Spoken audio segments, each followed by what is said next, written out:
Celebrity का विवादों में रहना कोई नई बात नहीं है। किसी न किसी बात को लेकर खबरें आती रहती हैं, लेकिन इस बार मामला देश छोड़ने तक का आ गया है। इससे पहले आमिर खान की तरफ से देश छोड़ने का बयान आया था, लेकिन इस बार इस तरह का बयान आया है नवाजुद्दीन सिद्दीकी की तरफ से। जी हाँ, बिल्कुल सही सुना आपने, नवाजुद्दीन सिद्दीकी ने छोड़ दिया है देश। आखिर ऐसा क्या हुआ जो नवाज को देश छोड़ना पड़ गया, वो भी परिवार के साथ। कमाल की बात यह है कि ना ही वो किसी फिल्म की शूटिंग के लिए बाहर जा रहे हैं और ना ही परिवार के साथ छुट्टियों पर। तो ऐसा क्या हुआ जो मुंबई में करियर सेट होने के बाद भी देश छोड़कर जाना पड़ गया? क्या है पूरा मामला, चलिए आपको बताते हैं। नवाजुद्दीन सिद्दीकी को तो हम सभी लोग जानते हैं। आज वो किसी पहचान के मोहताज नहीं है। पिछले कुछ सालों में उन्होंने अपनी अच्छी एक्टिंग की बदौलत बहुत बड़ा नाम कमाया है। वो बॉलीवुड के बेहतरीन सुपरस्टार में से एक है। बॉलीवुड की खान तिकड़ी के साथ भी वो काम कर चुके हैं। नवाज के यहाँ तक पहुँचने में उनका सालों का संघर्ष रहा है।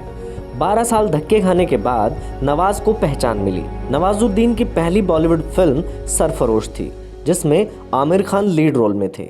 इसी फिल्म में उनके छोटे से रोल को काफ़ी पसंद किया गया था। उसके बाद आई वो फिल्म जो उनके लिए टर्निंग पॉइंट साबित हुई, और वो थी गैंग्स ऑफ वासेपुर। इस फिल्म के बाद उन्होंने पीछे मुड़कर नहीं देखा, एक से एक बड़ी फिल्में करते चले गए।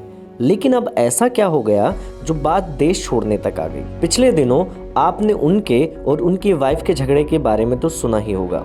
मामला तलाक तक पहुंच गया था, लेकिन ये मामला अलग है। फिलहाल नवाज मुंबई में अपने बीवी बच्चों के साथ रहते थे, लेकिन खबर है कि अब वो देश छोड़कर दुबई शिफ्ट हो चुके हैं, और वो भी अपने परिवार के साथ। उनके दुबई शिफ्ट होने के पीछे भारत में बढ़ते कोरोना के केस को बताया जा रहा है। खासकर मुंबई की हालत दूसरे शहरों से कुछ ज़्यादा ही खराब थी। इसीलिए नवाज और उनकी फैमिली ने ये फैसला लिया कि उन्हें दुबई शिफ्ट होना है।